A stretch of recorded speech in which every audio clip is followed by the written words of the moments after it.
Après s'être déjà affronté 3 fois cette saison, avec 2 victoires et une défaite, le FC Barcelona et l'Atlético Madrid vont se retrouver à 3 reprises en ce mois d'avril. Une fois en Liga et 2 fois en Ligue des Champions lors d'une double confrontation en quart de finale, match aller à Barcelone et retour à Madrid. Salut à tous les amis, j'espère que vous allez bien et que vous êtes en pleine forme. Aujourd'hui, on se retrouve pour l'avant-match entre l'Atlético Madrid et le FC Barcelona, comptant pour la 30e journée de Liga. Un match décisif dans la course au titre pour les Blaugrana et qui s'annonce très difficile au Wanda Metropolitano. D'autant plus que le dernier déplacement du Barça dans ce stade s'était soldé par une lourde défaite, 4-0.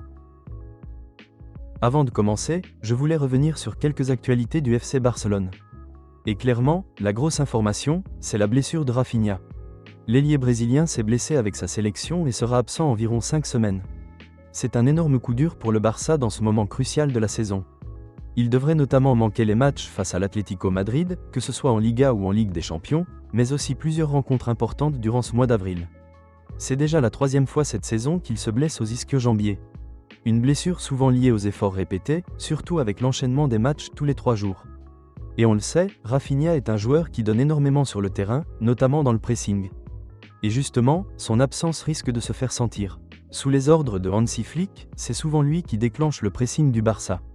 Il joue un rôle clé dans l'équilibre offensif et défensif de l'équipe. On l'a d'ailleurs vu cette saison. Lors des grands matchs où il était absent, le Barça a souvent souffert, notamment face au PSG ou à Chelsea. Cette blessure est donc inquiétante pour Hansi Flick, surtout à un moment aussi décisif de la saison. Mais cela peut aussi représenter une opportunité pour d'autres joueurs, notamment Marcus Rashford, de montrer leur niveau, d'élever leur jeu et de saisir leur chance dans un moment clé. Autre point important, le retour progressif de certains joueurs blessés, notamment Jules Koundé et Alejandro Balde, qui ont repris l'entraînement collectif avec le groupe. C'est une excellente nouvelle pour le coach et pour la solidité défensive de l'équipe. Le Barça récupère donc des forces, mais perd en même temps un élément offensif très important dans son 11. Au milieu de terrain, Frenkie de Jong est lui aussi toujours blessé et absent depuis un moment. En son absence, c'est Bernal qui prend le relais. Malgré son manque d'expérience, il essaie d'apporter de la stabilité dans l'entrejeu. Mais on le sait, un Frenkie de Jong à 100% ferait énormément de bien au Barça dans les matchs à venir, surtout dans un mois aussi chargé. Malheureusement, il ne devrait pas être prêt pour la double confrontation face à l'Atlético Madrid, ce qui reste un vrai coup dur pour l'équilibre du milieu de terrain. Enfin, le club entre dans une phase très importante de la saison, avec plusieurs matchs décisifs en Liga et en Ligue des Champions. Chaque détail va compter, et la gestion de l'effectif sera essentielle pour aller chercher des titres. Et pourquoi pas rêver de la Ligue des Champions ? Pour Hansi Flick, l'objectif sera clair, pouvoir compter sur tout son groupe. Il aura besoin de chaque joueur pour enchaîner les performances et aller le plus loin possible dans toutes les compétitions. Car dans ce genre de moment, ce n'est pas seulement le 11 titulaire qui fait la différence, mais bien tout un effectif. Et c'est justement ce qui pourrait faire la différence dans cette fin de saison. Pour ce match face à l'Atlético Madrid, je m'attends à une rencontre très intense.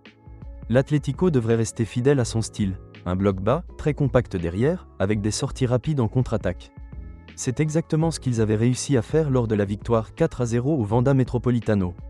Sur les côtés, des joueurs comme Lookman et Simeone peuvent apporter de la vitesse, tandis que dans l'axe, Griezmann et Alvarez sont très dangereux dans les combinaisons rapides et les déviations en une touche de balle.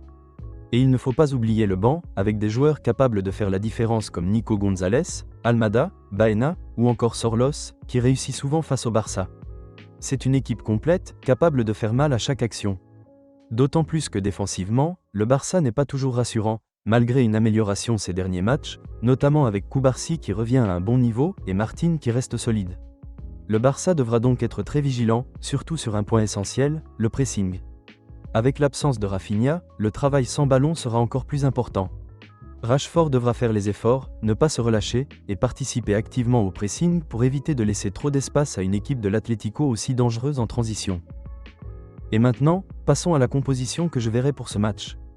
Dans les cages, je mettrai Juan Garcia, qui a récemment fait ses débuts avec l'Espagne lors de cette trêve internationale. En défense, à droite, Jules Koundé ne devrait pas être prêt. Du coup, j'hésite entre Ronald Araujo et Eric Garcia, mais je pense qu'Eric Garcia sera titularisé, surtout qu'Araujo a beaucoup joué avec l'Uruguay pendant la trêve. À gauche, je partirai sur Joao Cancelo. Dans l'axe, Pau Cubarsí, en forme, accompagné de Martin, solide ces derniers matchs. Au milieu de terrain, je miserai sur Pedri, Bernal et Fermín López, qui commencent à avoir de bons automatismes ensemble. Et enfin en attaque, Lamine Yamal à droite, Marcus Rashford à gauche, et en pointe, Ferran Torres. Robert Lewandowski, lui, a beaucoup joué avec la Pologne pendant cette trêve internationale. Il pourrait donc débuter sur le banc afin d'être préservé, et être une arme en seconde période. Le Barça devra absolument s'imposer pour prendre 4 points d'avance sur le Real Madrid, et espérer un faux pas des Madrilènes, qui seront en déplacement à Majorque. Les Blaugrana devront se montrer efficaces devant le but, en s'appuyant sur des joueurs frais comme Lamine Yamal et Pedri.